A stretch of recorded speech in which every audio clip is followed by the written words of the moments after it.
mirar un poco cómo ha sido el proceso de reducción de los desastres en el contexto latinoamericano, cómo ha evolucionado esto en el tiempo y más o menos cómo estamos hoy, ¿no? Esta mirada la vamos a hacer particularmente desde el ámbito, desde las perspectivas de actuación institucional, del quehacer institucional, la forma de actuación institucional que alrededor de este reto se ha ido implementando. Bueno, muchas gracias a los coordinadores de la cátedra, mis buenos amigos de la academia. Me place mucho reencontrarme con la Universidad Católica y con, bueno, las distintas universidades que de alguna manera promueven esta cátedra tan interesante sobre los grandes retos de la ingeniería y el hábitat en Venezuela.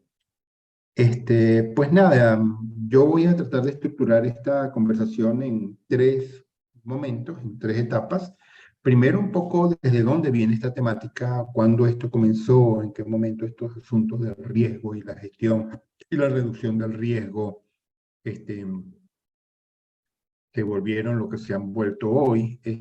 Luego, tratar de disertar un poquito en dónde estamos, con una mirada muy marcada en el contexto latinoamericano. Yo tengo una experiencia trabajando en estos temas en otros continentes, en otros países, y pueden haber diferencias muy significativas.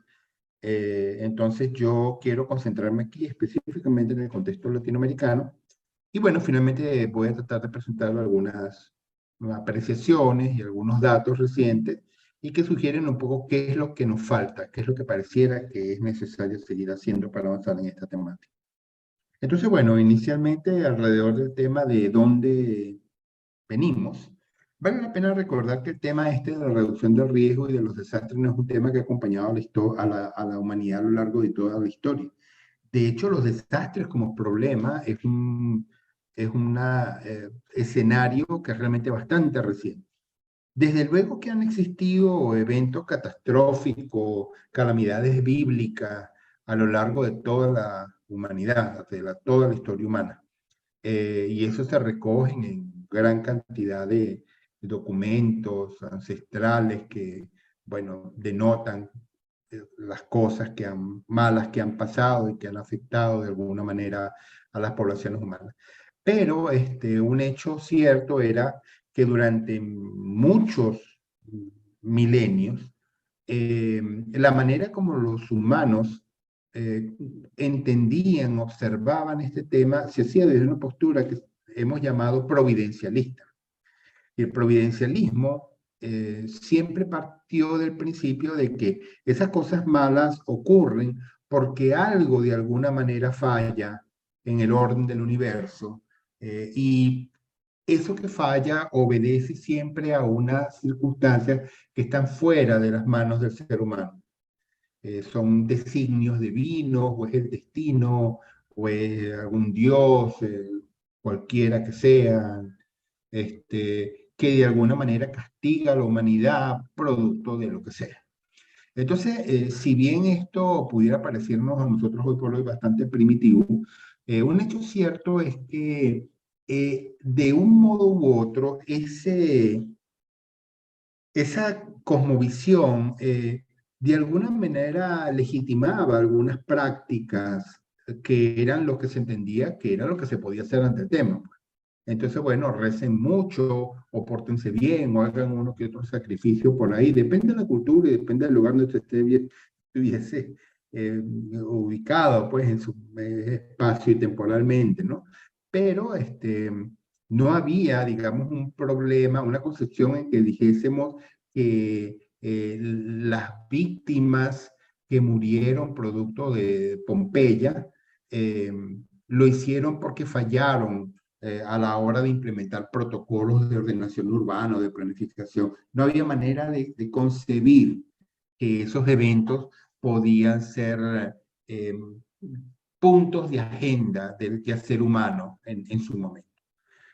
Esa concepción eh, quedó muy marcada de alguna manera en la cultura humana y tanto es así que si tú buscas el origen etimológico de muchas de las palabras que utilizamos en estos temas, tú te das cuenta que están fuertemente cargadas de esas concepciones fatalistas de que esas son cosas que pasan y tú tienes que de alguna manera aceptarlas porque son cosas del destino y que están eh, sujetas a poderes que están muy por encima de lo que nosotros los seres humanos podemos hacer, ¿no?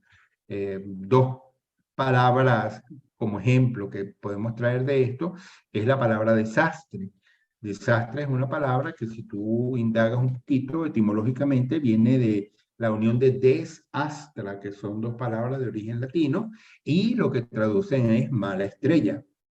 Y mala estrella era entendido como esa noción de nacer con buena o mala estrella, o sea, es como mala suerte, mala fortuna, eso estaba escrito y te tocaba sufrirlo y no hay mucho más que hacer, ¿no? El riesgo, etimológicamente, bueno, los orígenes son un poco más difíciles de hallar, pero hay algunas aseveraciones, hay algunos autores que sugieren que también tiene una concepción fatalista muy importante y se asocia a su origen a una acepción en italiano de una palabra de origen árabe que lo que traducía era como que lo que depara la providencia o lo que depara el porvenir.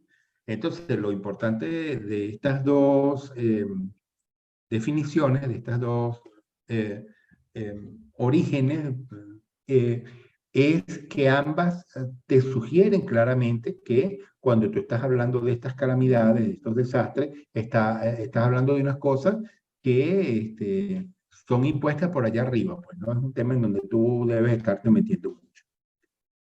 Esa concepción choca hace relativamente poco, unos 300 años, con un cambio profundo en la cosmovisión que se dio particularmente en el mundo occidental y que permitió que surgiera ante este tema una conceptualización mucho más antropocéntrica. Entonces se comienza a entender que pudiera ser que el tema no esté tan en manos de Dios, ni tan en manos del destino, ni de los astros, sino en donde el hombre de alguna manera tiene que empezar a tomar eh, responsabilidades si quieren en algún momento controlar o incidir en estos temas. Y eso no es una declaratoria en el aire. Existen documentos que sugieren que inclusive hubo un desastre en particular, un evento que marcó profundamente a la Europa del siglo XVIII y fue el gran terremoto de Lisboa, que se dio el 1 de noviembre de 1755 y que bueno, fue un terremoto muy potente que acabó con Lisboa. Lisboa era una de las 4 ciudades más importantes que existían en Europa en ese momento, y en el marco de ese terremoto, pues de inmediato comenzaron a surgir voces. Recuerden que ese terremoto se da justamente en el momento en que se está dando la ilustración, que se está discutiendo, digamos, las bases en el cambio de pensamiento que estuvo detrás de la Revolución Francesa y de una serie de procesos que iban mucho más allá de unos cambios de gobierno.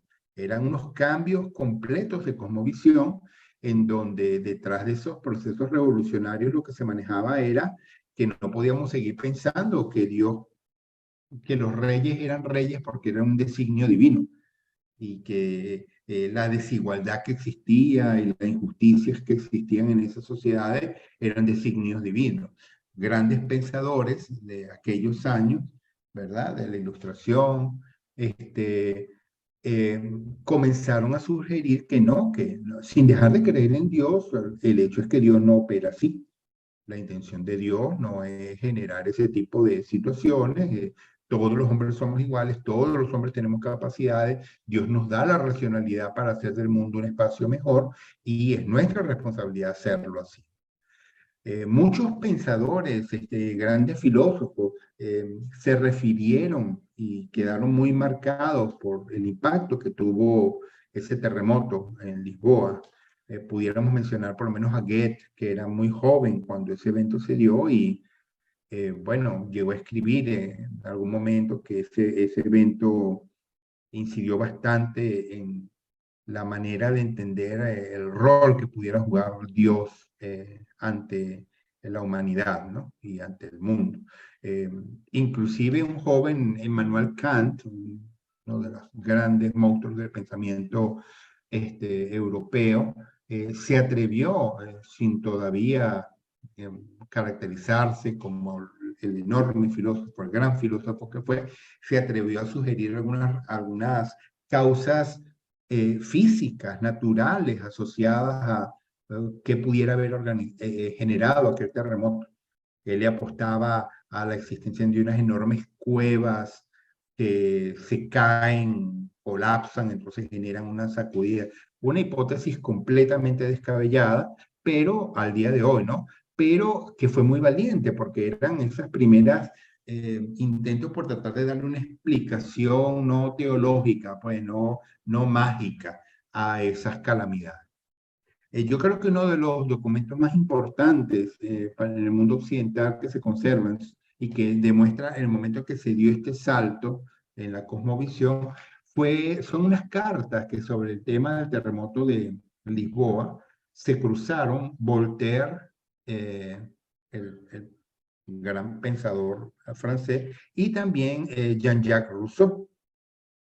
Este, esos dos pensadores salieron de inmediato a enfrentar las voces, digamos, más conservadoras, vinculadas a la iglesia, que decían que lo que había ocurrido en Lisboa era producto de un castigo divino, por estar dudando de alguna manera con esas ideas eh, progresistas, el poder de Dios y la palabra y todo este tema. Entonces, ellos salieron de inmediato, ambos como defensores de la modernidad y de la ilustración, a decir que no, que esos religiosos estaban equivocados, que lo que pasa es que había que entender de una manera distinta lo que estaba pasando.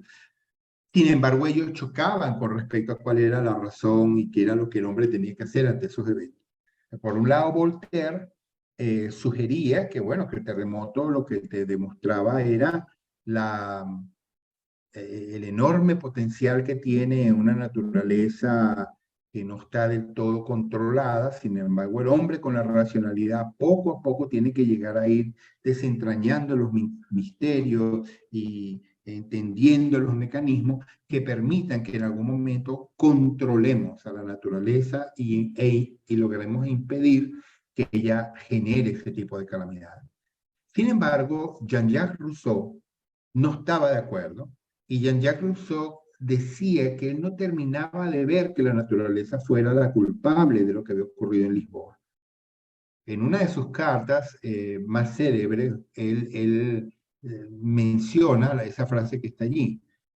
La naturaleza realmente no fue la que construyó allí las 20.000 casas de 6 a 7 pisos que estaban ubicadas ahí apiñadas en Lisboa. Y él decía, yo estoy seguro que si esos habitantes hubieran estado mucho mejor, más uniformemente distribuidos, en viviendas más livianas, acomodados de una manera mejor, lo más probable es que el daño del terremoto hubiese sido mucho menor y probablemente hasta insignificante. Entonces el problema no es la naturaleza, es el ser humano y sus prácticas las que construyen de alguna manera las condiciones para hacer la calamidad.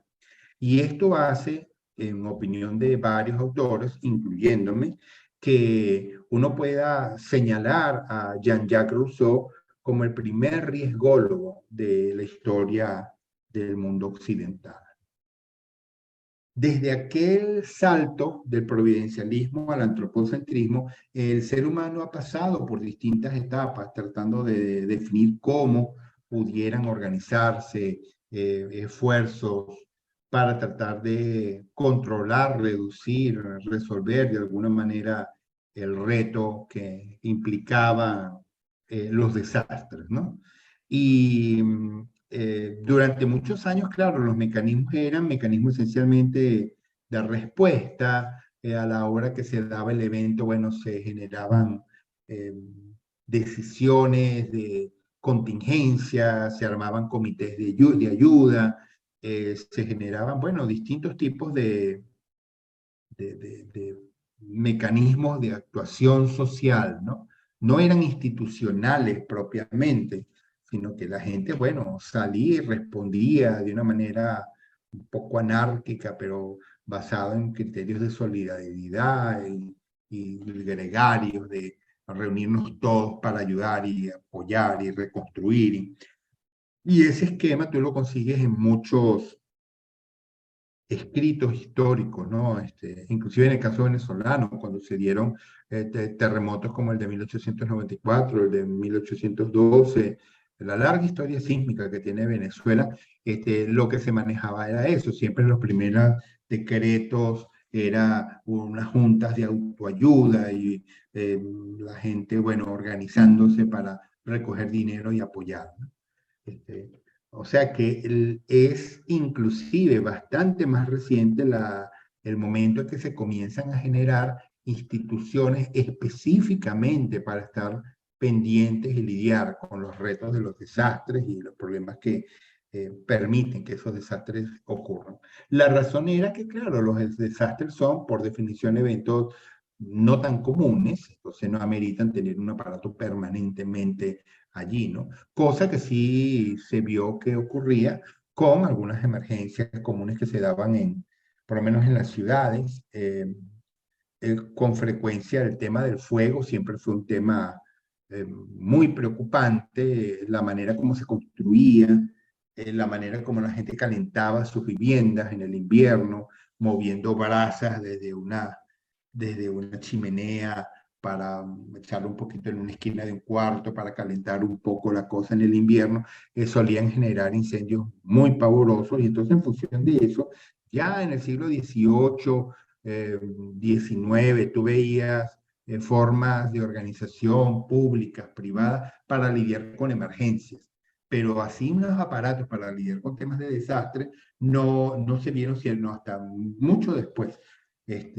De hecho, entre las primeras, digamos, formas importantes de organización ante el tema de los desastres datan de mediados del siglo pasado y son consecuencias de la Segunda Guerra Mundial.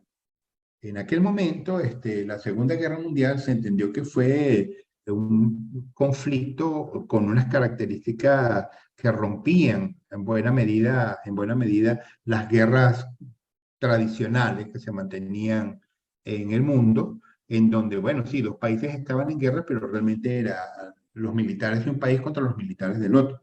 La sociedad civil solía estar un poco como al margen del tema, salvo que, bueno, te vieses en el medio de un combate o que unos soldados te llegaran a la casa y se robaran las gallinas y te hicieran alguna, pero no eran esa noción de conflicto total, no privaba. Eso se genera en alguna medida con los dos conflictos mundiales que se dieron en el siglo pasado, y en esos conflictos, entonces, la población civil comenzó a ser blanco, son blanco de operaciones militares, y entonces se dieron situaciones en donde, eh, por lo menos hay varios casos en donde se observó que esa población civil, en la medida que se autoorganizaba y generaba mecanismos de participación y apoyo a minimizar el impacto de esos ataques, jugaban un papel muy importante.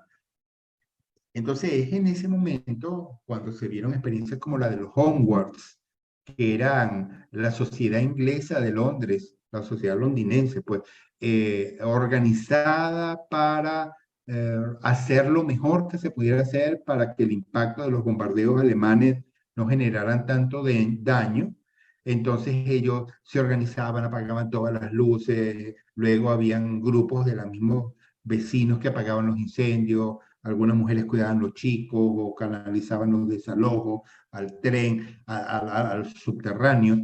Entonces, todos estos temas sorprendieron de alguna manera a las Fuerzas Armadas eh, de Inglaterra y se dieron cuenta de la gran fuerza que podía tener esa comunidad, esas sociedades organizadas para apoyar y responder en caso de un conflicto de ese tipo. O sea que la sociedad dejaba de ser una especie de ente cuadrapléjico que estaba allí a merced de que los militares los ayudaran y dijeran qué tenían que hacer. Tenían unas capacidades de autoorganización para resolver sus propios inconvenientes que fueron muy interesantes. Entonces, desde ese enfoque comenzó a manejarse la idea de que la defensa nacional de un país no solamente tiene una defensa militar integrada por los soldados, las Fuerzas Armadas, la aviación, las fuerzas navales, sino que también hay una fuerza como latente que está integrada por la sociedad civil y a eso se le empezó a llamar la defensa civil. Entonces, la defensa militar, la defensa nacional tenía una defensa militar y una defensa civil. Y eso de defensa civil a uno, los que tengan un poco más de edad, le puede sonar conocido, porque durante muchos años en América Latina, inclusive en Venezuela, las instituciones que trabajaban estos temas se llamaban oficinas de defensa civil.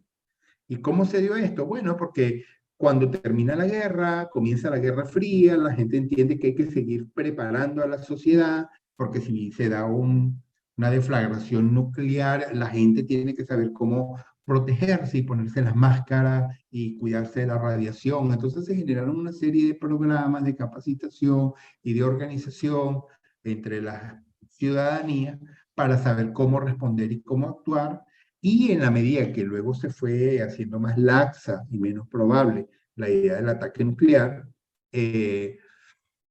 pues la gente, las Fuerzas Armadas, la gente de ese sector de la seguridad nacional, comenzaron a entender que esas mismas capacidades que tenían las personas para responder ante estos temas de carácter bélico, funcionarían muy bien para responder ante una especie de escenario de guerra un poco raro, escenario de afectación un poco raro, en donde el enemigo, en lugar de ser el ejército de otra nación, de otra potencia, se convierte en el terremoto, o el huracán, o la inundación, ¿no? Entonces, eh, ese modelo de institucionalidad comenzó a exportarse a distintas zonas del mundo, llegó a América Latina con mucha fuerza, y eso es lo que tú ves que llegó en los años 50, años 60, en donde las instituciones de defensa civil ingresaron en prácticamente todas nuestras países. Eran aparatos que de alguna manera formaban parte de los Consejos Nacionales de Seguridad y Defensa, siempre estaban liderados por militares y el enfoque era, bueno, el enfoque que estamos mencionando, ¿no? Un poquito después mm, comienzan a darse algunos discursos en donde algunos actores más del sector conocimiento y de la ciencia comienzan a sugerir que pudiera ser posible generar avances muy importantes en la reducción de la cosa de los desastres si se lograse de alguna manera conocer y de alguna manera predecir y controlar en la medida que sea posible los eventos naturales que de alguna manera están detrás de los desastres más importantes.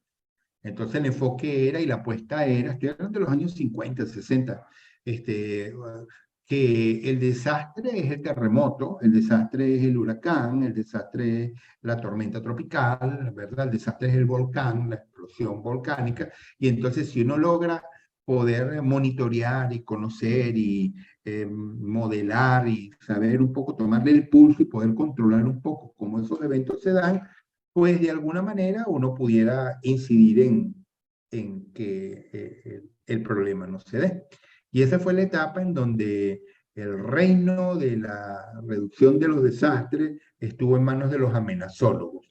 ¿Quiénes eran los dueños de la temática? Pues los sismólogos, los vulcanólogos, los hidrólogos, los meteorólogos, los geomorfólogos, eran los que estudiaban a la amenaza porque el evento que generaba el problema era el sinónimo del desastre. El desastre es el terremoto, ¿no?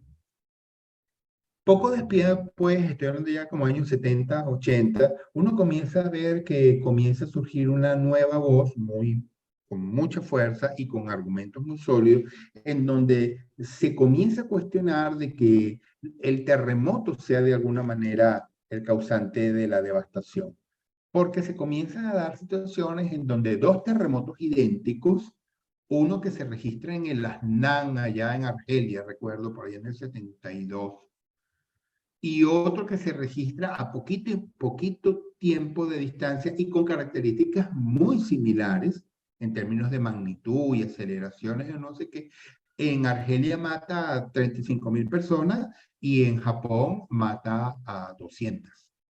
Entonces, al tú darte cuenta de que el mismo evento con la misma capacidad genera una diferencia tan marcada en daños, entonces se dan cuenta de que el problema no está solamente en el evento, sino que comienza a surgir la noción de que es la vulnerabilidad como concepto la que realmente juega un papel muy importante en el tema.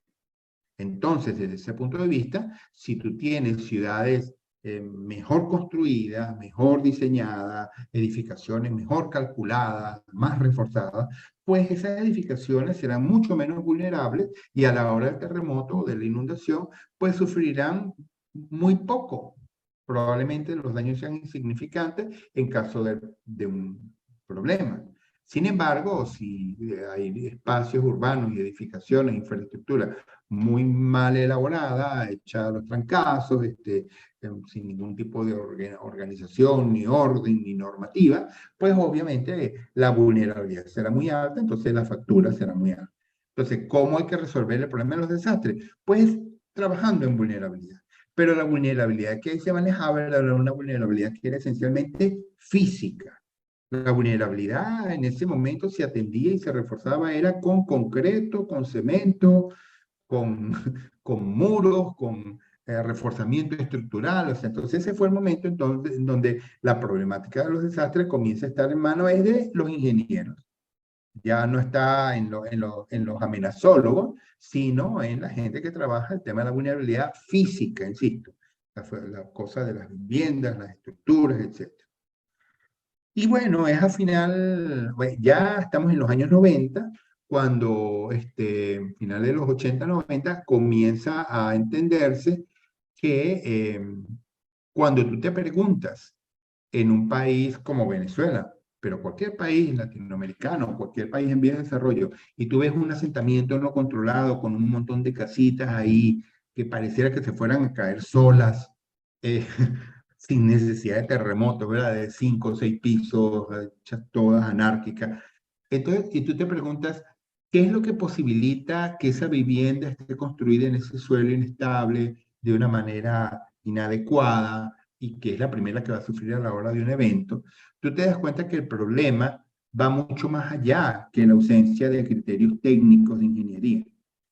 Resulta que es que la ingeniería no llega a esos espacios porque hay desigualdad, porque falta educación, porque hay debilidad institucional, porque hay una cosmovisión en esos actores sociales que hacen que ellos crean que este tema no es un tema que les afecta, que ellos están preocupados más por subsistir en el día a día en donde pueden y no pueden competir por un apartamento en una zona mucho más segura, mucho más ordenada porque no tienen el dinero para accesar. Entonces, la vulnerabilidad deja de ser una vulnerabilidad solamente ingenieril y física y comienza a convertirse en un enfoque de múltiples aristas donde se identifica que hay una vulnerabilidad, en efecto, vinculada a la exposición y a la vulnerabilidad estructural y física, pero también a una vulnerabilidad económica, y una vulnerabilidad educativa y una vulnerabilidad política e institucional y una vulnerabilidad cultural y una vulnerabilidad idiosincrática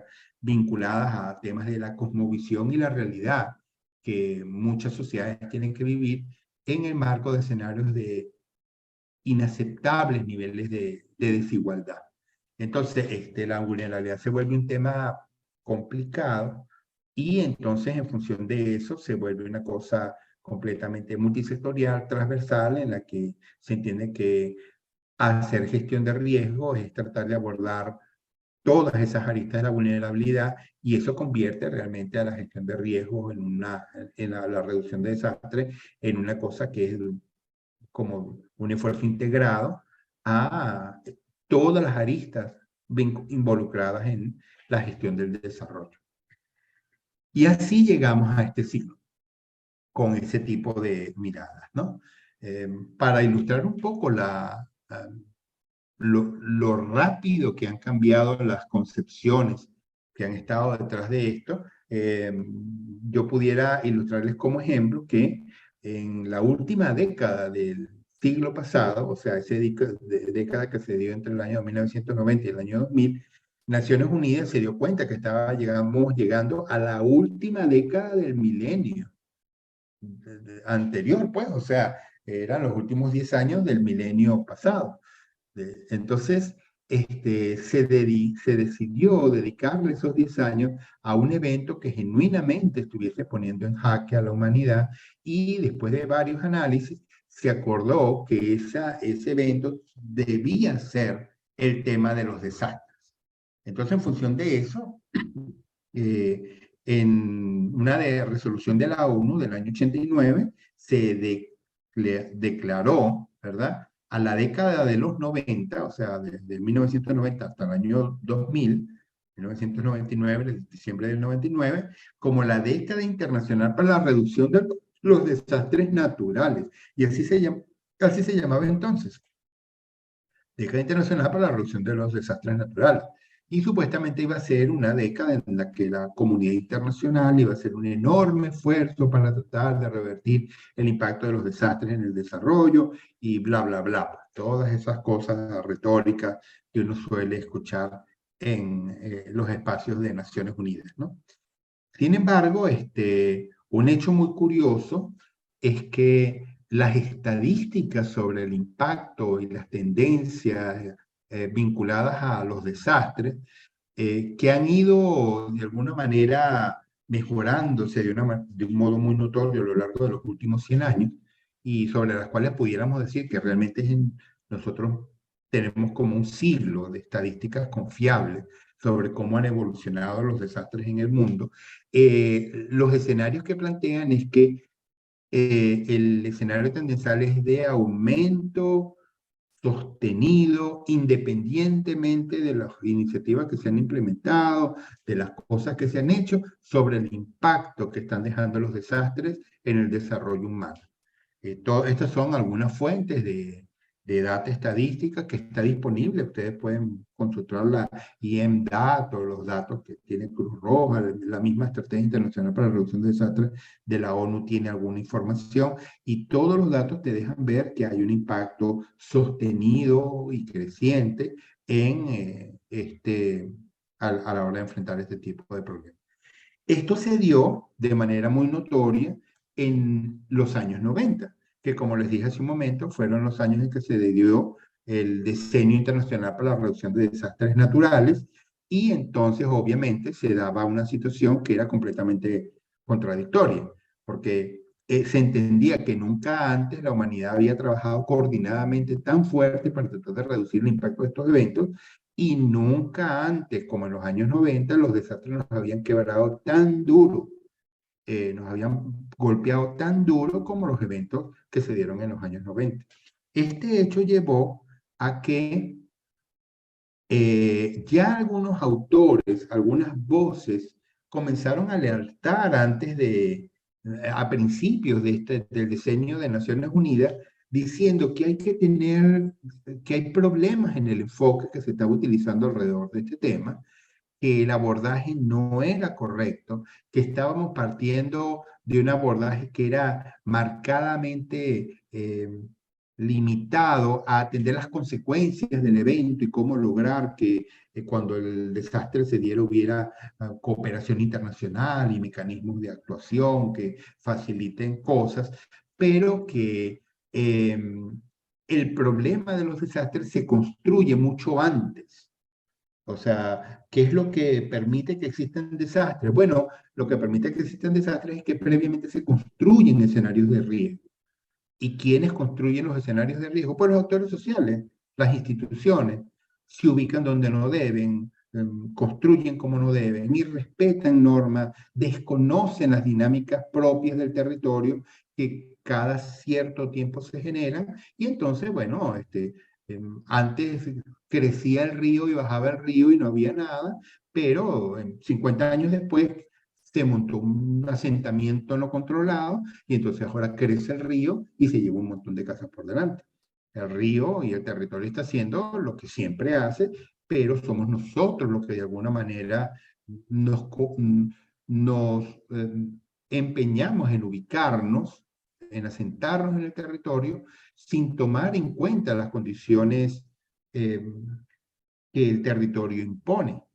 Entonces, en ese sentido, se comenzaron a levantar algunas voces.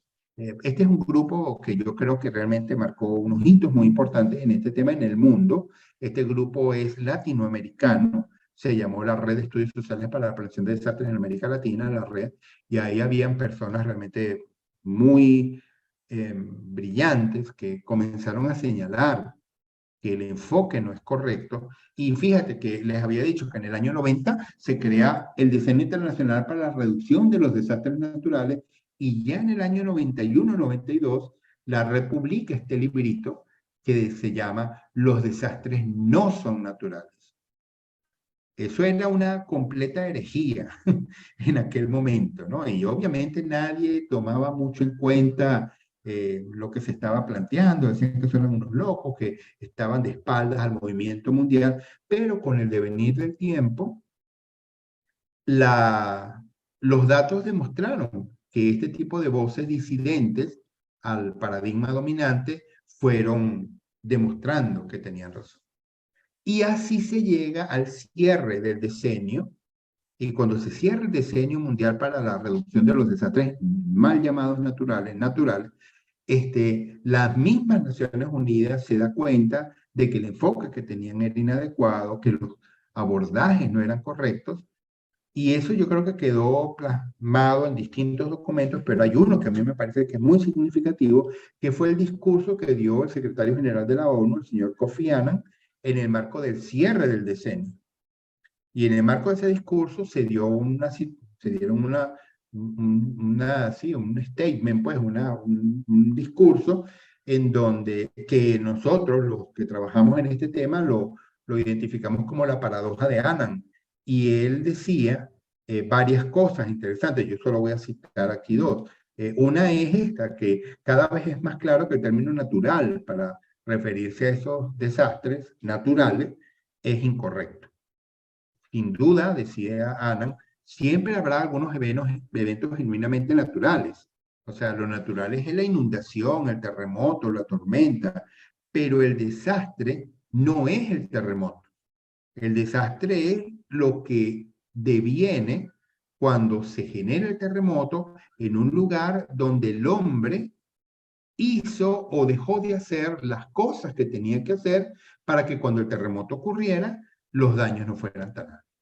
Entonces, desde ese punto de vista, ningún desastre está ausente de malas decisiones humanas previamente implementadas en el territorio que fue afectado y que permitieron que las condiciones para la calamidad se construyeran social e institucionalmente. Otra cosa que plantea Kofi Annan era que se reconoce la importancia y el trabajo que se tiene que hacer en términos de que a la hora del desastre hay que responder y apoyar y la cooperación internacional, pero definitivamente el abordaje más inteligente y sensato que se puede hacer ante estos temas es trabajar en el abordaje prospectivo y correctivo de las condiciones de riesgo. Cuando se identifiquen qué condiciones de riesgo, hay que trabajar desde aproximaciones basadas en la prevención y la mitigación que disminuyan esos niveles de riesgo antes de que el desastre ocurra. Sugería de que la prevención y la mitigación no solo son más humanas que el remedio, que es la actuación en el caso de la emergencia y el apoyo humanitario, sino que son infinitamente más baratas, muchísimo más económicas. Entonces, sobre esa base entramos al año 2000, que es cuando comienza realmente a hablarse de la gestión de riesgo y la reducción de desastres. Aquel programa que en aquel momento la ONU lo definió por 10 años se convierte en un programa permanente y hoy por hoy constituye lo que se llama la Estrategia Internacional para la Reducción de los Desastres. Y entonces todas estas cosas que ustedes escuchan por allí alrededor del tema se vuelven, digamos, jerga permanente. Se comienzan a crear instituciones, marcos legales, estrategias y programas para el financiamiento de la gestión de riesgo, la reducción de riesgo, etc. Nada de eso se manejaba ni se conocía antes del año 2000. De hecho, ustedes buscan en el año 2002, 2003, una cosa en gestión de riesgo, es muy raro que consigan. En los años 90 menos, o sea, esas son cosas y temas que son muy de ahorita. Entonces, ¿dónde estamos hoy?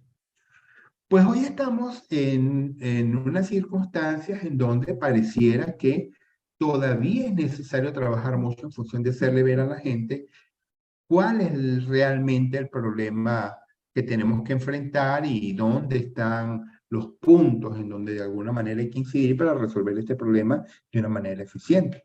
Lo primero es un tema de conceptualización y de enfoque. Y en ese marco hay que partir de la premisa de que la naturaleza realmente no es ni perversa ni benevolente ante los intereses humanos. Ella sencillamente no le importa. O sea, la naturaleza va haciendo lo que le toca hacer y donde tienes un territorio que de alguna manera, bueno, tiene una sismicidad que de alguna manera es la que permite que tenga orogenia, como en esta foto que estamos viendo. Ahí vemos esas montañas bellas de los Andes venezolanos.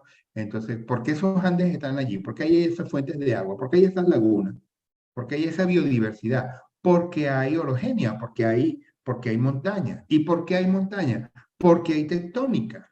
Entonces la tectónica permite unos paisajes maravillosos y una cosa, pero eso también viene de la mano de que de vez en cuando vas a tener sacudidas importantes, o de vez en cuando vas a tener procesos hidrogeológicos importantes, inundaciones importantes. Entonces, uno tiene que entender de que la naturaleza va haciendo lo que le toca hacer y uno tiene que aprender a comprender esas dinámicas y ocupar el territorio consciente de esas dinámicas y haciendo lo necesario para que cuando esas dinámicas se repitan, uno no tenga que pagar facturas tan altas. Penosamente, eso no es un tema que se superó con las ideas de Jean-Jacques Rousseau por allá en la Ilustración, en el siglo XVIII, para nada. Existen en el tuétano de muchos actores la noción de que es la naturaleza la que de alguna manera se echa a perder, algo se rompe, algo falla, y de alguna manera entonces se generan estos titulares de prensa venezolana son aplastantes, pues. El mundo a raíz de unas lluvias en Vargas, ya no recuerdo en qué año fue esto, pero una de las múltiples eventos, entonces miren el título. La naturaleza ensañada contra Vargas, la maluca esa que no deja a los pobres varguenses tranquilos, ¿no? Y cuando se habla de inundaciones y aludes torrenciales es aún peor. Tú ves titulares como este enfurecido ataque de quebradas, inclusive se humanizan esos cursos de ríos, ¿verdad? Que las quebradas de la Culata, la Arenal y San Felipe generaron un enfurecido ataque contra una gente y mataron 20 personas. Como si fueran unos paranes de barrio, unos delincuentes que hay que aplicarles todo el peso de la ley y meterlos 30 años presos en alguna de esas cárceles horribles de Venezuela, ¿no? Cuando en realidad es más que claro que no son las quebradas y los ríos los que se llevan por delante a las casas y las carreteras. Es lo contrario, son las casas y las carreteras las que se llevan por delante y ocupan las áreas de paleocauces clásicos, donde los ríos y las quebradas, bueno, eventualmente generan las crecidas que naturalmente tienen que generar. Entonces, desde ese punto de vista, surge un enfoque que comienza a tratar de fomentar un abordaje del reto de los desastres y los riesgos desde una perspectiva de sostenibilidad y que entienden a los desastres como problemas no resueltos de la sostenibilidad del desarrollo. La intención es dejar detrás algunos enfoques de trabajo que fueron muy fuertes durante los años 80, 70, 90, y cuyas versiones más evolucionadas eran aquella del el ciclo de los eventos adversos o el ciclo de los desastres, que hablaban, y es el que estaba detrás de esa noción de que alrededor de los desastres hay que trabajar en el antes, durante y el después. Antes, durante y después de qué? Del desastre, del terremoto. Entonces, hay que hacer prevención, mitigación, preparación. Durante es alerta, respuesta y una parte de la rehabilitación. Y después, la rehabilitación que falta y la reconstrucción. Y luego otra vez, prevención, mitigación, preparación, el antes, durante y el después. El problema que tiene este enfoque es que todo el quehacer gira alrededor del evento adverso. gira alrededor de la calamidad, del desastre, del terremoto. Entonces, pareciera que estuviésemos condenados a vivir en un eterno ciclo de prevención, mitigación, preparación, respuesta, normalización, reconstrucción, desastre. Y luego prevención, mitigación, preparación y otra vez desastre. Entonces, el tema es que ese enfoque no puede ser. No pueden ser los desastres el elemento que de alguna manera marque el quehacer de la humanidad alrededor de estos temas, ni el quehacer de los países, ni de las sociedades. Hay que migrar a un enfoque en donde hay que entender que las condiciones de amenaza y vulnerabilidad son elementos que tienen que ser de alguna manera condicionantes de ocupación y condicionantes de cualquier forma de intervención que se haga en función del desarrollo sectorial de una región. Si tú vas a invertir en vivienda, vas a invertir en agro, en educación, en salud, tú tienes que de alguna manera tomar en cuenta, bueno, dónde estoy haciendo esta inversión, qué suelos tengo, qué periodicidad hay para eventos sísmicos, de dónde se inunda, porque si tú no tomas en cuenta esos criterios, esas inversiones van a desaparecer con un par de horas de lluvia o con unos segundos de un terremoto moderado.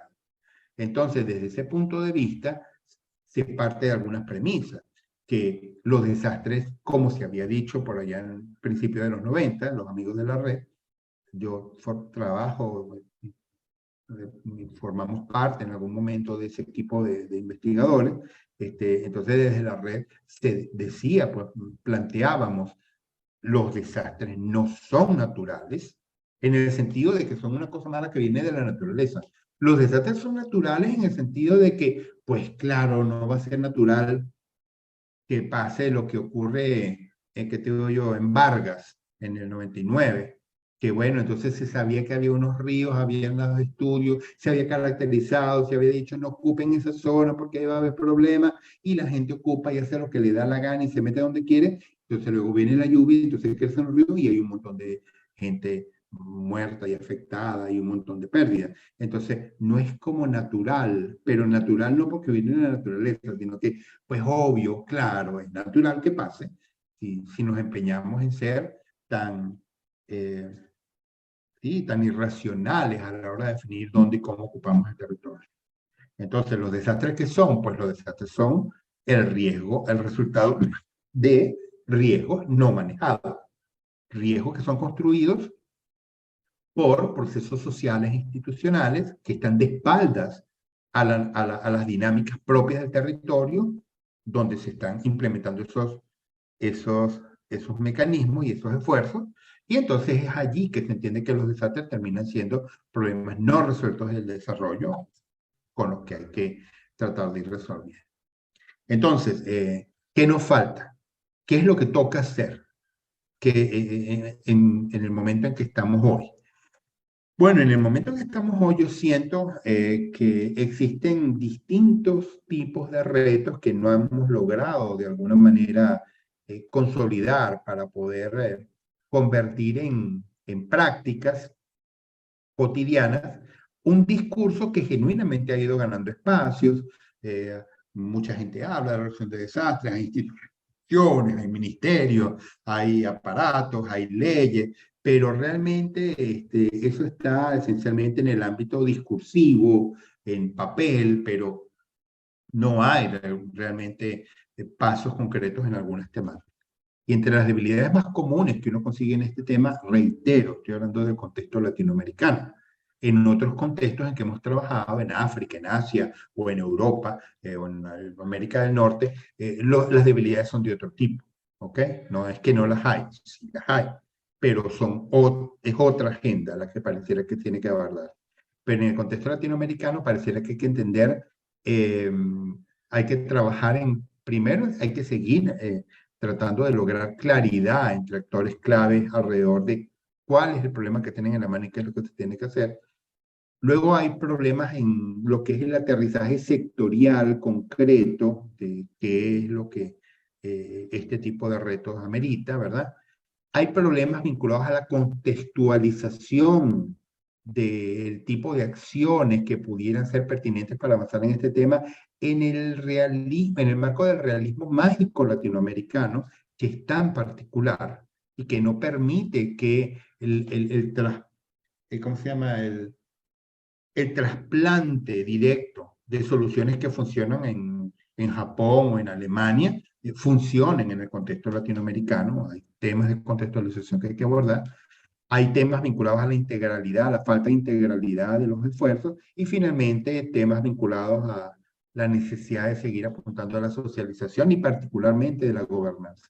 Me voy a referir brevísimamente a cada uno de estos temas.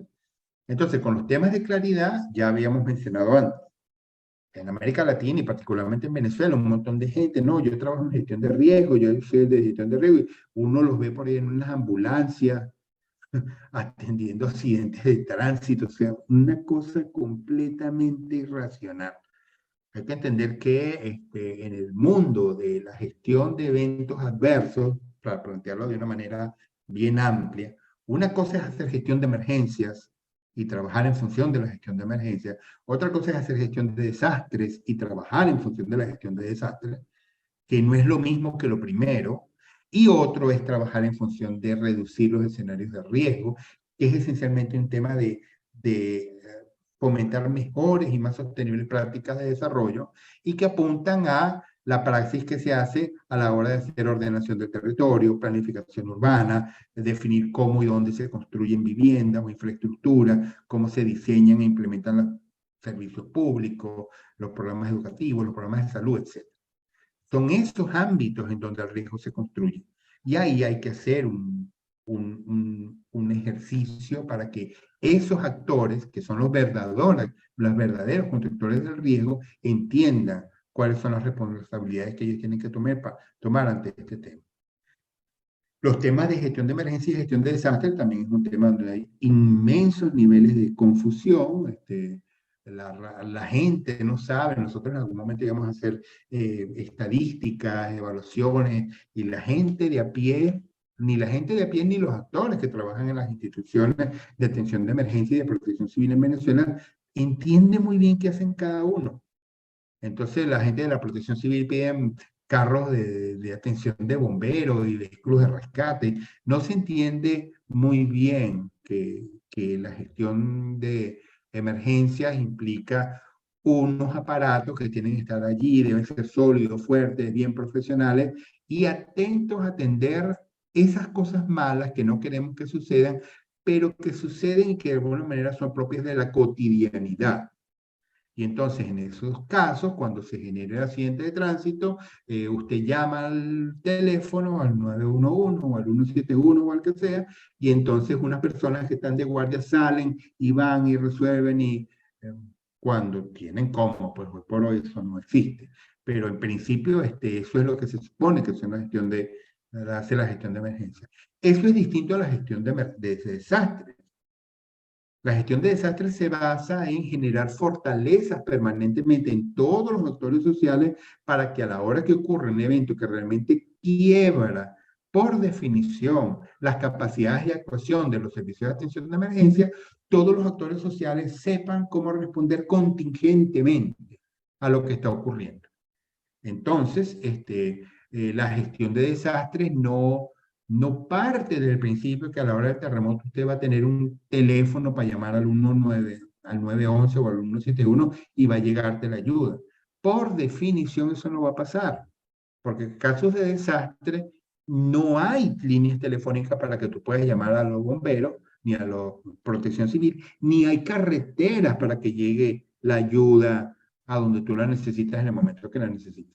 En esos casos, cada quien tiene que saber qué papel tiene que jugar y dónde se tiene que mover y dónde se debe desplazar para integrarse en un mecanismo de apoyo colectivo ante el escenario adverso que se hace presente. Y a eso es que debería dedicarse la protección civil.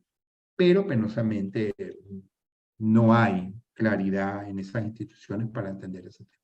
Y mucho menos cuando la gente de la protección civil asume que ellos van a ser los que van a hacer la gestión de riesgo, o sea que ellos se van a encargar entonces de que las edificaciones se construyan siguiendo las normativas y que los puentes estén bien calculados y que los modelos hidráulicos estén para la protección de obras en carreteras, estén en sintonía con los escenarios de cambio climático. Nada de eso va a pasar porque como te digo, no saben hacer ni siquiera lo básico para lo que ellos están hechos, que es hacer gestión de desastres.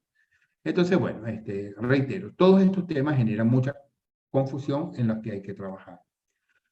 Un segundo tema en donde yo siento que es muy importante trabajar es, y eso me lo preguntan a mí siempre en programas de radio y entrevistas y cosas eh, en distintos países, que bueno, ¿cuánto ha avanzado América Latina en función de lograr que la gestión de riesgos se implemente como un principio en el desarrollo de los países? Y esa pregunta no es tan fácil contestarla. Desde luego uno debe reconocer que se han logrado pasos en algunas institucionalidades, hay algunos marcos legales, se han hecho cosas prácticamente en todos los países. Tú consigues algunas normativas que promueven la gestión de riesgo y la reducción de desastres. Pero más allá de lo normativo y de lo discursivo, porque los políticos y los ministros y la gente habla del tema, estamos aún muy lejos de lograr que se dé la gestión de riesgos como un elemento que condiciona de alguna manera la sostenibilidad del quehacer de todos los ámbitos sectoriales de desarrollo. A rato la gente quiere resolver el problema creando un ministerio y no se entiende que la gestión de riesgo de desastre no es susceptible de ser confinada a un ámbito particular de la institucionalidad, ni siquiera a una disciplina del conocimiento. Tú no puedes graduar una persona que no, yo me gradué en gestión de riesgo. Ay, ¿qué hace ese tipo? No, la gestión de riesgo no es una disciplina. La gestión de riesgo es un condicionante de sostenibilidad de toda disciplina. Una persona que desee desarrollo agrícola tiene que tomar en cuenta los criterios de las inundaciones y el cambio climático y la no sé qué, y la sequía, para que ese desarrollo agrícola sea eficiente y sostenible.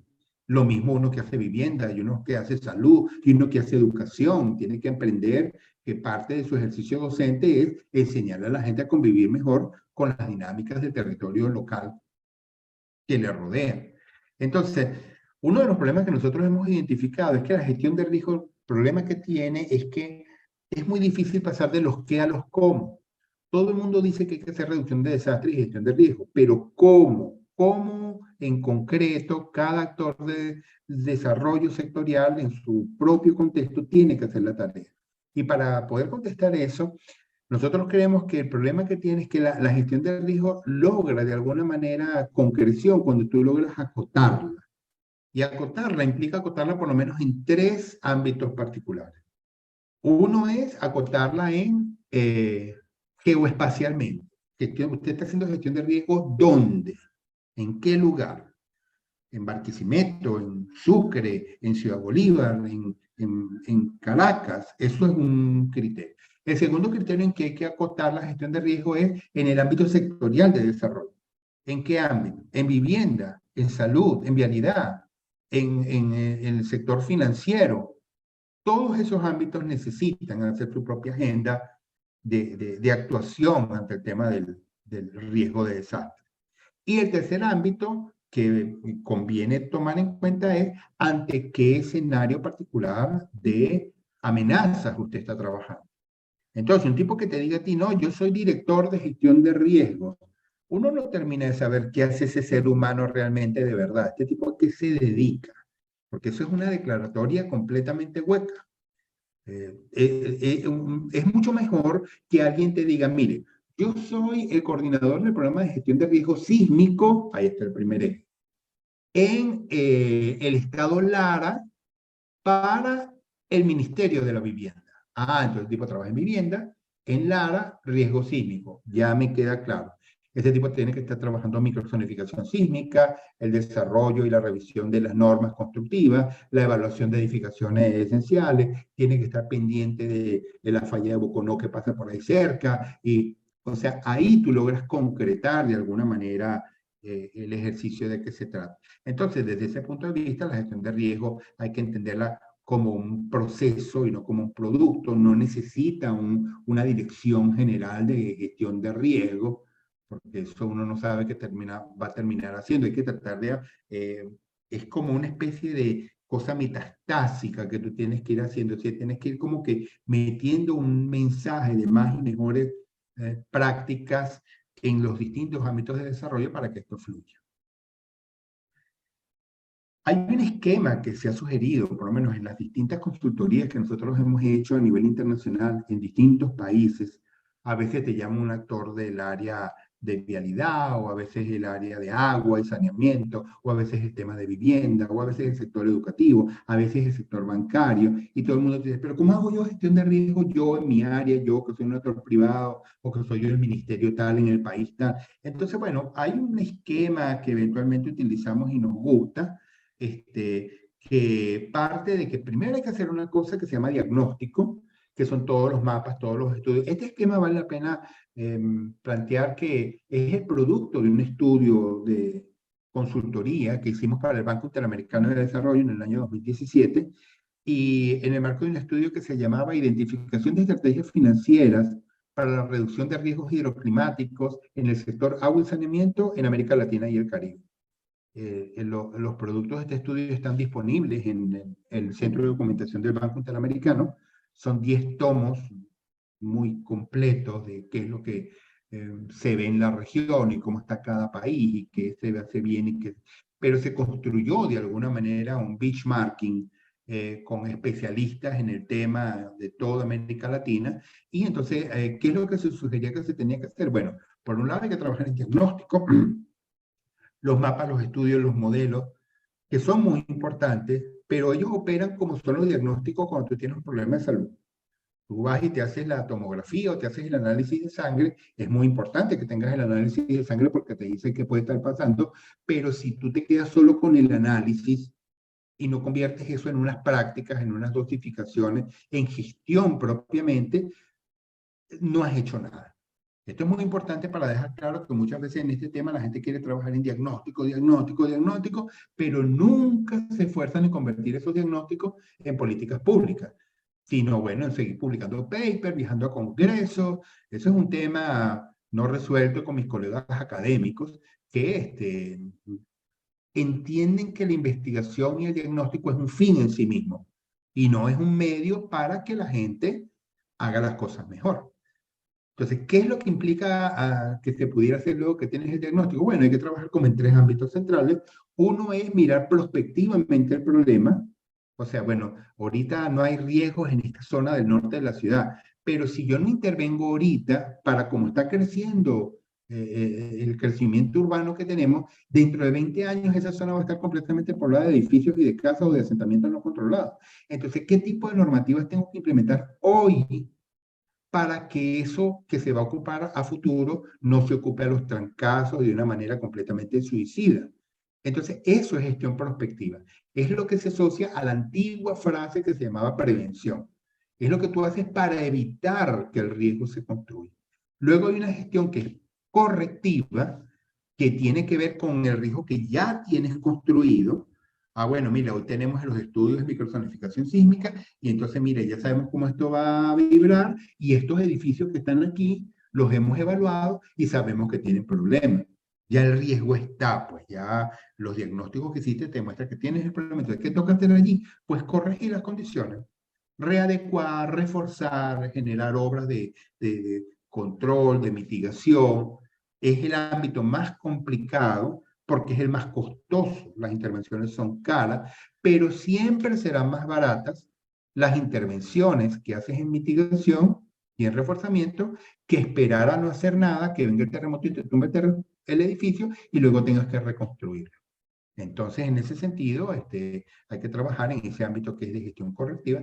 Y finalmente está el de la gestión reactiva, que es en donde todo el mundo se focaliza y no ven más allá, que es el tema de los planes de evacuación, el plan de emergencia, las cosas esas que hace Protección Civil, que son importantes, inciden de manera importante en la morbimortalidad, pero realmente no suelen marcar una diferencia muy marcada, una diferencia muy intensa en los daños que se generan por edificios que se caen, y infraestructura urbana que se inunda. Porque, bueno, porque las casas no desalojan, pues, ni los hospitales desalojan, ni las carreteras desalojan.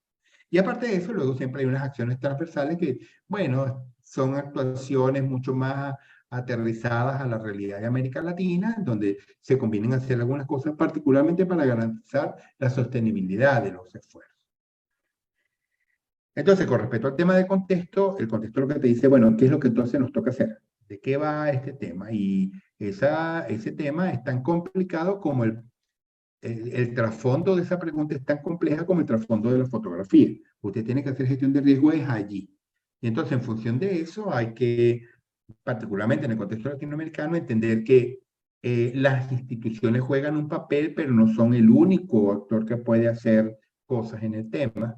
De hecho, en el contexto latinoamericano, la fuerza que tienen las comunidades y esa cosa que no controlada de la misma gente y sus propias capacidades de hacer cosas, a ratos demuestra ser mucho más potente que las capacidades que tienen unas instituciones que están en un juego político, que si te cambian a la calle todo lo que estaba haciendo se pierde, donde no hay diferencia entre el Estado y el gobierno, donde la institucionalidad a ratos, bueno, está llena de nepotismo y no siempre los actores que están al frente son las personas más idóneas ni tienen la trayectoria. Entonces, ante esos casos, la gente asume las riendas del problema y comienzan a hacer cosas. Entonces, para tú poder hacer intervención en esos contextos, es muy importante identificar esas capacidades con estudios que vienen de las ciencias sociales.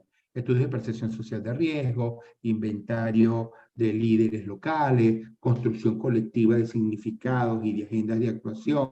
Eso siempre es útil porque esos esfuerzos van más allá de un cambio de gobierno o de cualquiera de estas cosas locas que a ratos pasan en el juego político latinoamericano y venezolano, pues mucho más. Este tema nosotros lo hemos estudiado en distintos países, yo he trabajado estos asuntos en distintas zonas, por lo menos estos son algunos libros que recogen estudios comparativos que hemos desarrollado en estos temas en Asia, donde, bueno, hay cosas muy interesantes, hay temas que son muy afines a lo que ves en el contexto latinoamericano, pero hay otros que no. Entonces uno comienza a identificar que en función del contexto sociocultural o histórico-cultural que tú consigues en los países, las formas como tú puedes generar procesos de intervención integral del problema, varían.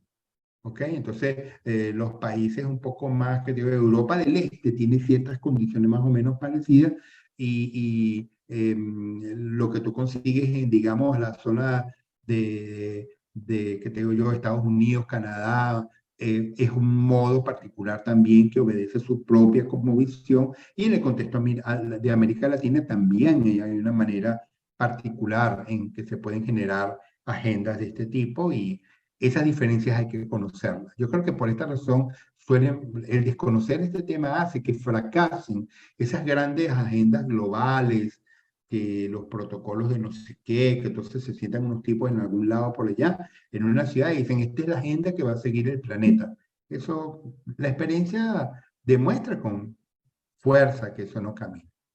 Entonces, el problema que nosotros tenemos hoy por hoy es que hay que tratar de ver qué hacemos con este tipo de diagnósticos. Estos son algunos estudios típicos que se hacen en este tema, que están los mapas de microsonificación sísmica de Caracas, los estudios de inundaciones maravillosos que ha hecho el Instituto de Mecánica de Fluido y sus investigadores, los mapas de amenaza de tsunami de la población de Cumaná, ¿verdad? O mapas de amenaza tecnológica o mapas de riesgo de derrumbe, procesos hidrogeológicos. Entonces, ¿qué hacemos una vez que estas cosas se elaboran? El común de la gente lo que solía hacer era entregarle esos resultados a las instituciones. Y esos resultados cada vez se acomodan más al tipo de información que necesitan los actores institucionales. El sector científico en este sentido cada vez mejora, por lo menos. Estos mapas son mapas elaborados por el Instituto de Mecánica de Fluidos y son muy interesantes. Ya tienen algunos años, hoy por hoy se hacen cosas mucho más interesantes.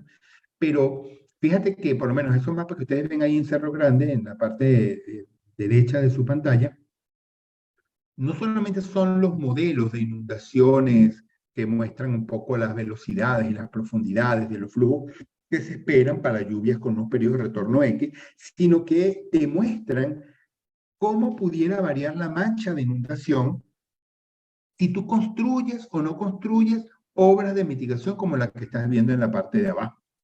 Entonces, esto le da un insumo muy útil a los políticos porque pueden justificar de alguna manera mejor las enormes inversiones que a ratos tienen que hacer en el tema, pero que como dijimos antes, a la larga van a ser siempre mucho mejores que no hacer nada, ¿no?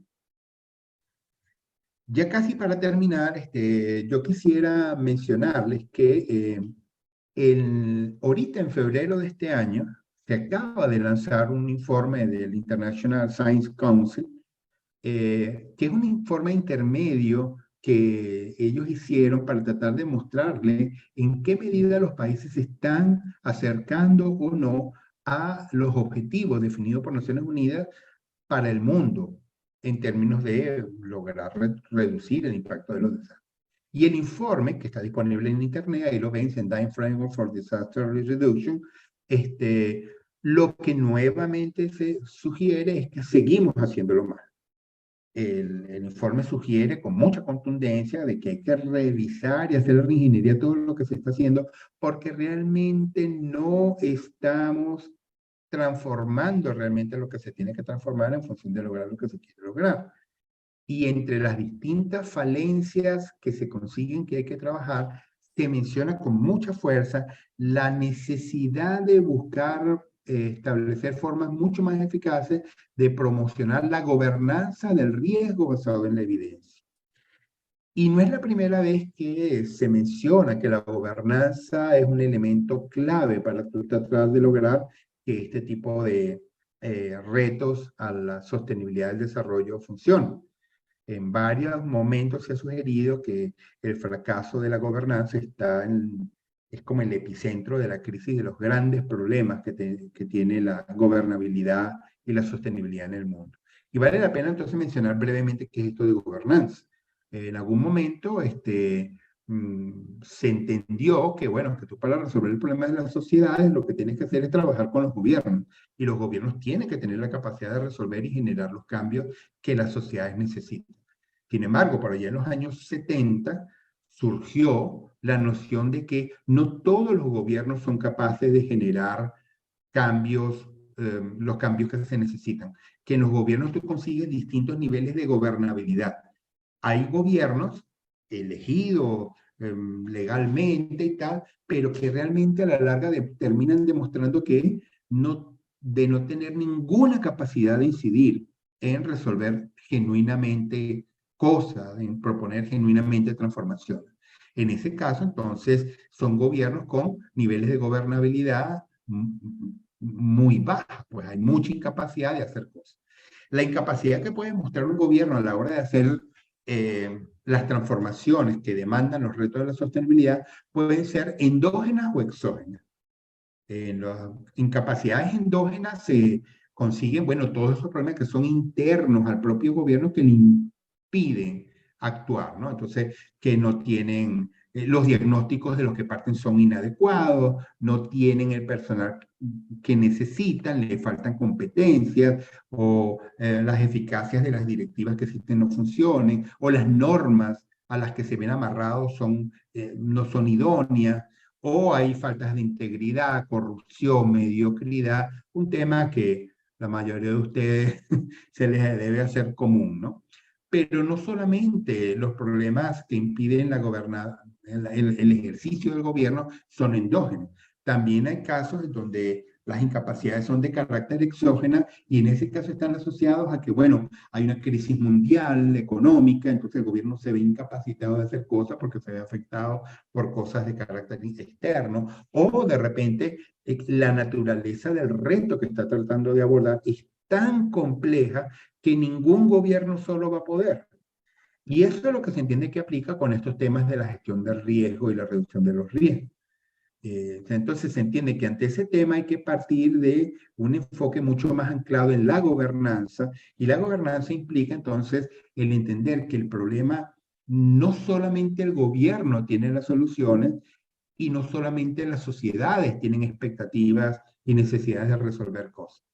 Si tú vinculas actores del gobierno, instituciones, sociedades y actores privados y los pones a los tres a trabajar en toma de decisiones y en el análisis de la causalidad del problema y las medidas que se pudieran hacer y en el compromiso de asumir corresponsabilidades en las decisiones que se asumen, tú puedes lograr mejores formas de trabajo. Entonces, en ese sentido, el papel de los actores del conocimiento es brindarle insumos a esos actores para que puedan tomar mejores decisiones, cada uno en función de sus intereses.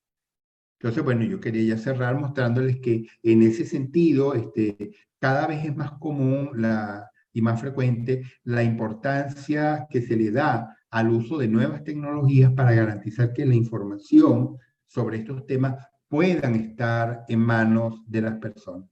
Ese es un esfuerzo que comenzó a manejarse con mucha fuerza en el ámbito del sector educativo, partiendo del principio de que la educación tiene que, entre otras cosas, enseñarle a los ciudadanos a convivir mejor con las dinámicas de su entorno.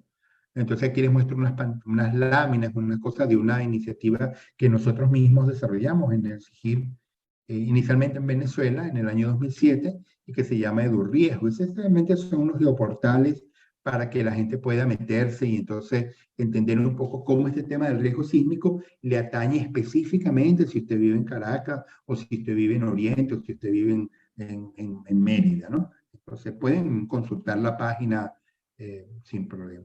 Y otras herramientas que se han desarrollado, que hemos desarrollado recientemente, son el uso de estas aplicaciones, que son herramientas, tecnologías que se utilizan en celulares y que de alguna manera lo que le permite a la persona es tener el acceso inmediato a esos escenarios de amenaza que se han definido para el entorno donde él vive. Entonces tú le preguntas al celular dónde estoy ubicado yo y él con las condiciones del GPS te dice, usted está parado en un sitio en donde el tsunami que se dio en 1929 le va a llegar a 1 metro de altura, la ola, o usted está en una zona que se desliza, o usted está en una zona de influencia de una falla activa. Entonces es ponerle todos esos mapas en el lenguaje y en el nivel de detalle que la persona necesita a la hora de definir dónde va a comprar una casa, dónde va a alquilar un apartamento, dónde va a poner a estudiar a los muchachos o dónde va a estacionar el carro ante unas posibles lluvias que se están aproximando. Entonces, este tipo de elementos, de alguna manera, lo que tratan es justamente de empoderar a la gente a la hora de, bueno, tomar ese tipo de decisiones que son mucho más del día a día de la gente, ¿no? Esas herramientas están disponibles en Google Play. Hay algunas que existen, hemos hecho algunas para Venezuela, en el caso de, trabajamos con Mérida, la ciudad de Mérida, trabajamos con Cumaná y trabajamos con Chacao, el municipio de Chacao tiene, entonces usted busca Amenazas Cumaná en Google Play y descarga la herramienta y usted va a poder tener la información contextualizada y en un lenguaje llano, pues, para que la gente sepa dónde está metida y a qué pudiera estar expuesto. Otras herramientas las hemos hecho luego hicimos algunas experiencias en Europa en el uso de estas herramientas. Estamos haciendo ahorita unas en América Latina, en otras ciudades. Y bueno, la cosa apunta a eso, a tratar de garantizarle al ciudadano el derecho a saber y las herramientas que hemos desarrollado en este sentido tienen que tener características de alguna manera propias, como empezamos en Venezuela, con la enorme crisis que se vive en Venezuela. Entonces tienen que ser herramientas que trabajan con una internet miserable, que es lo que uno consigue allá, o con celulares de muy baja gama, porque la pobreza hace que muy poca gente tiene un Galaxy Ultra, no sé qué, o un Samsung 10, o un iPhone de la última generación, sino son... Entonces, la herramienta tiene que ser de 100% gratuita, no debe tener ningún costo de mantenimiento anual, no puede pagar ninguna licencia porque de dónde saca la plata el alcalde si quien te apoyó en el momento ya después lo cambiaron y vino otro y ya nadie se acuerda de nada. Entonces eso hace que se pierdan muchos esfuerzos de este tipo. La gestión tiene que estar en las comunidades, bueno, una serie de cosas para poder enfrentar un poco la realidad venezolana. Y bueno, evitar situaciones como esta. Estos son casos que hemos estudiado en donde, bueno, a la gente se le... y esto no estoy hablando de América Latina, de eso tenemos cientos. Estos son casos que hemos evaluado y visto en Estados Unidos, que hemos visto en Europa, en donde resulta que lugares que tienen excelentes estudios de caracterización, los mapas existían, se sabía qué es lo que había, lo que iba a ocurrir y cómo. Cuando viene el agua ocurre exactamente lo que estaba definido en los estudios. Y la gente se sigue viendo, bueno, muy comprometida, producto justamente de, bueno, la falta de acceso público a esa data y que esa data esencialmente se concentra en papers y en artículos científicos que están en unos journals que realmente no los lee la gente, eso solo leen los investigadores. Y bueno, cada vez es más común que tú te topas cuando tú ves estos casos, que por lo menos estos son algunos casos que hemos estudiado en España, y entonces, ¿qué reclama la gente? La gente reclama es, la gente denuncia que cuando uno va a comprar una casa, nos venden casas donde no deben, o cuando voy a alquilar una casa, nadie te dice si la casa que voy a alquilar está en una zona inundable o no. Hay casos muy interesantes que se han estudiado en donde, como este chico que estamos viendo ahí a la derecha, ellos fueron víctimas de unas inundaciones importantes, como las que vimos la vez pasada. ¿Y qué hace la gente? Bueno, la gente de a pie construyeron ellos mismos con su propio esfuerzo. Ellos dijeron, no tengo plata para irme, no me quiero mudar, esta casa me costó la inversión de la vida, entonces contrataron unos ingenieros expertos en obras hidráulicas y levantaron un muro ciclópeo con unas puertas reforzadas que ellos dicen, la próxima vez que venga la inundación, yo no me voy a mojar. Y entonces eso demuestra la fuerza que pueden llegar a tener las comunidades, las sociedades, cuando tienen la información a tiempo. Lo que no podemos permitir es que este chico haya decidido hacer esta inversión, luego que se vio con el agua al cuello y que perdió un montón de miles de euros porque se enteró que vive en una zona inundable cuando tuvo ya la inundación en sí. Entonces, en este sentido, es muy importante seguir trabajando en mecanismos que garanticen la socialización del tema y hacer ver que la alerta temprana que es necesaria es mucho más, debe ser mucho más temprana que te avisen 2 horas antes, desaloje su casa porque se viene el río.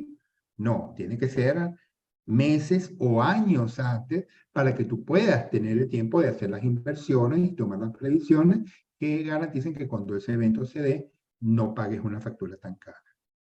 Bueno, aquí tienen una de esas herramientas que elaboramos, un ejemplo de ellas para España. Si usted lee ahí el código QR, se puede descargar la cosa. Si no, metas en Google Play y busque inundaciones Alcalá y puede ver un poco de qué va las herramientas que se han desarrollado.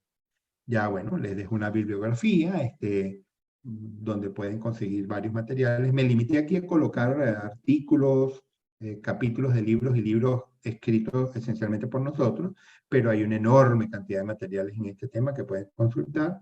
Y bueno, finalmente les dejo mis contactos. Si alguien tiene interés en ahondar sobre alguna peculiaridad sobre este tema, nos pueden ver allí. Siempre estamos montando eventos, haciendo cosas, fomentando proyectos. Síganos en las redes sociales. Y bueno, cualquier cosa, atentos a sus necesidades en este tema. Muchísimas gracias, ha sido un placer.